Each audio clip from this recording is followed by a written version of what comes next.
Iraqi museum. Director Qais Hussein Rashid takes us on a tour. This is from 3000 BC, he says, pointing to a Sumerian mosaic. Thousands of years before the birth of Christ, the people of Mesopotamia mastered the first writing system, mathematics, astronomy, literature, and law. Iraq's past, however, is threatened by the nightmare of its present. The group calling itself the Islamic State in Iraq and Syria, ISIS, is not only at war with the Iraqi state, it's also at war with Iraq's very identity, blowing up religious shrines, slaughtering and enslaving minorities, executing its enemies.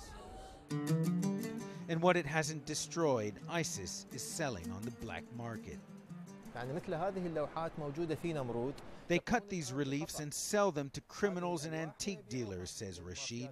Usually they just cut off the head, leaving the rest because the head is the valuable part.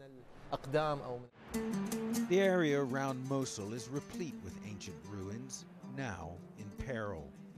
These artifacts come from the ancient city of Hatra, or Al-Hadar in Arabic, which dates back to more than 300 BC. It's located just south of Mosul, where ISIS took over a few months ago. They're now using the site to store weapons and ammunition, to train fighters, and to execute prisoners. Hatra's fate keeps Rashid up at night. There are palaces, temples, and statues there, and ISIS is living among them, he tells me. I'm afraid they'll do something crazy. ISIS has taken over Mosul's museum, turning it into an office to collect jizya, the tax levied on non-Muslims. The fate of the antiquities there is unknown. Iraq's history is full of catastrophes. One of the worst was the Mongol sacking of Baghdad in 1258, when it said the Tigris ran red with blood and black with the ink of thousands of priceless manuscripts tossed into the river. To Rashid, the Mongols' barbarity pales in comparison with that of ISIS.